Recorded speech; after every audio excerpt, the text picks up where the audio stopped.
So war breaks out in Ukraine, and obviously huge humanitarian balls up, Yeah. and it is what it is. Yeah. Basically, it seemed like every neighbouring nation was taking in all of the refugees they could, Yeah. and then further out, and it is what it is. But you then ended up kind of running what seemed to be aid missions into a war zone. Playing a shit So- Han Solo. So taking the sort of the taking, I guess, the sort of Okay. your driving past. So it's and yes. Grabbing the where did the van come from? So this is the basic the story like last everything which comes like me working in a pizza place, traveling US and all that. It all comes to basically this story as well. So basically, when the war started, there's about with 60 of us, And with Poland obviously being a neighbouring, literally next door. Yeah, one of the neighbouring countries. Yeah, exactly. So when the war started, in a pizza place, there was about 60 of us working together, which 20 of us were from Ukraine and Belarus. Yeah, so that was a very dark night. You know, it's like that kicked in. Like we all kind of, even on your day off, you kind of, we all went to back to work, kind of, yeah. you don't even talk. We kind of just stare at each other. It's like, all right, have a shot, don't talk too much, and watching your pals getting and their houses bombed in real life. It's a bit it's something. And so the guys who own the place, they have another business basically related to bikes. Okay. Cycling and all that stuff. They all massively into cycling. One of the boys cycle one of the coasts of US one as a holiday and stuff like that. They love this kind of stuff. They like the boys in the lycras and all that stuff. And so they have a van. Basically, they grabbed the van, went to Ukraine to grab the families of the staff, basically to safety. Okay. And I said, look, I have experience driving vans for hours and all that stuff, and also got fuck to lose really after the pandemic. I was like, might as well, and and I was like, come on, I've got a couple of days off next week. If there's anything to do, just give me a shout. And the boss said, well, if you want to go, grab a van. There's a warehouse somewhere in Warsaw. Go there, grab the blankets, grab whatever they got for you. Go to border. Deliver that to like all the charities which running everything there, which was just the weirdest, the most chaotic, the most insane thing I ever witnessed. But yeah, so I arrived there, did that. I was like, wow, like took me good couple hours of sitting in a van, like cigarette after cigarette, like, wow, this is dark. And that was middle of a winter as well. Well, that was February was it? February. Yeah. It was February, yeah. And so this part of the world is getting cold as hell. Yes. Yeah. So basically, what I was doing first few days, like these 2 days turned into 5 days basically, and I was basically going like couple miles into Ukraine. There was a massive queue. I mean, couple miles long, few miles long, of like hundreds, thousand, depends on the part of a day and a week, of people, mostly obviously women and children, trying to cross the border. But crossing a border takes few hours because there's so many people. So basically what we're doing is just go to the border, pick as many people as you can put in a back of a van, and like 10, 15, 18, depends, and take them to the first refugee camp on a Polish border, so at least someone go and look after them there. They got some food, hot food, and place to crash and stuff like that. So that was the first plan.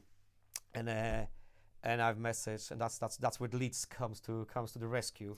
And I really did not want it to make it social media public. I was like, I did not want it. I just want to. I used to be right social media whore before pandemic, and then I realized how evil that thing is, and I kind of didn't want to use it at all. But so I sent like a few messages, like a private message to my friends. I said, look guys, this is what I'm doing. If you want to chip in some money for diesel, because I'm paying out of my pocket, here's a chance to help out. And there was a lot of files like, come on, make it fucking public. We've got some files, blah, blah, blah, blah. It's like, I don't want it, like, do it. I was like, oh, fuck it, I did it. And within a space of like 2 weeks, we made collectively between all the pals, we made like 15 grand. Wow. And that was the wildest experience in my fucking life. My phone was red all the time. I'm driving, and my phone's like constant notification from PayPal and Instagram, and the first couple of days were just absolutely insane, insane. So many people, and it literally, helper's high is a real thing. Literally cured my depression in a way. I literally, it's like the most uplifting story ever. Basically, what happened, because it's a very weird perspective, because I'm there, and from my friend's perspective in Leeds, and my friends in US as well, which is another part of a story which I can tell in a minute. It's like it kind of looks a bit different, but like when I'm in Warsaw, like everyone is helping, so I'm kind of like I'm no one fucking special there. And it's a bit weird, like so my landlady give me a discount when she find out I'm going to Ukraine. So I mean, what were because you she was helping doing? out. What was that, sorry? So you did the initial run. You were there for like 5 days, taking people to the border and what have you, to the refugee camps. You come back to Warsaw. Yes. This big funding spree just lands on you. Spread, yeah. So. And what was the money aside from diesel? Where'd that money go, and how did you use it? How long were you doing work for? So we managed to do it. For I guess like a few months. It was very wild because it's none of us ever did anything like it in our lives. We all work in the bars. You're also working a pizza job. Exactly. I mean, we all just like it. All started from the boys who run the pizza place, the owners.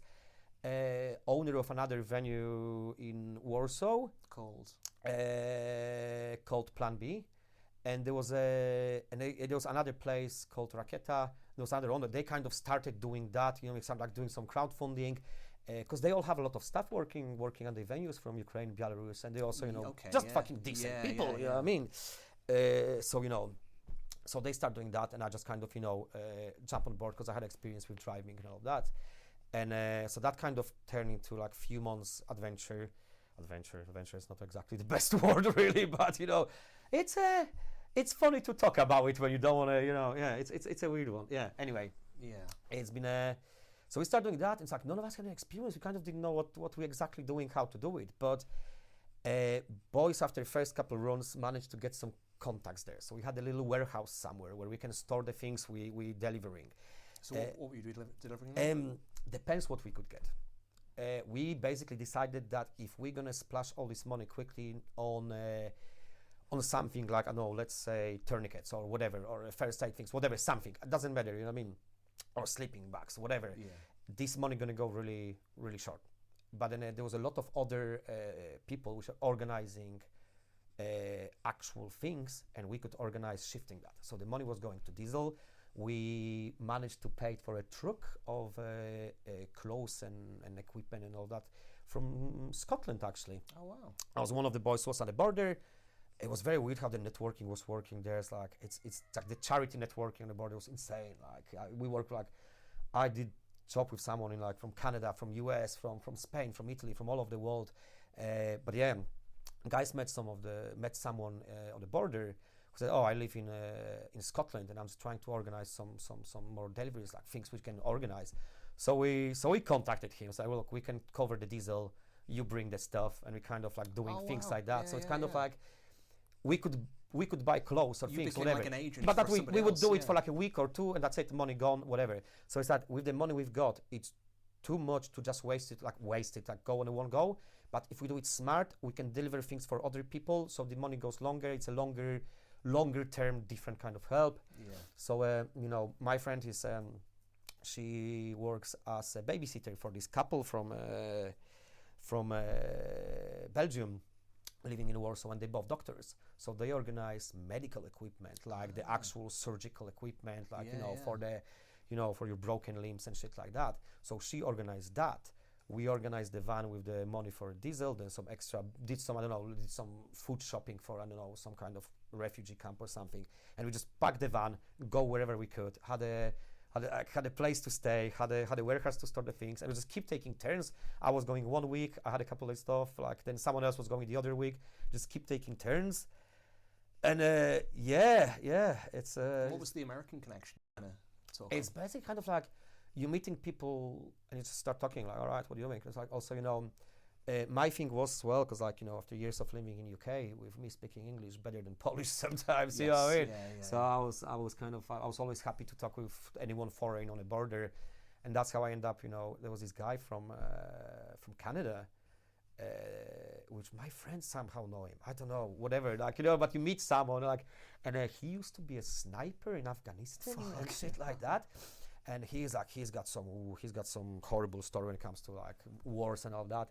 And he's a veteran, and he had some PTSD and he had some horrible story. There was let's say I don't want to tell his story too much, but basically there was a documentary about him on a Canadian TV, because he was one of the only survivor of like attack in Afghanistan, something like that. Very wild. Okay. So he basically, I think he's got some business in Canada, so he kind of packed his stuff and moved to Ukrainian Polish border for a few months, helping out. But yeah, so there's like a lot of things like that, and also what really like, when I started doing that, I said like online, I said like I don't wanna get some likes, telling the grim stories and just to make it more popular. But I was like, I'm gonna try to make it a bit more positive. So I was trying to share things like that, and kind of work, and I get like contacted with so many people.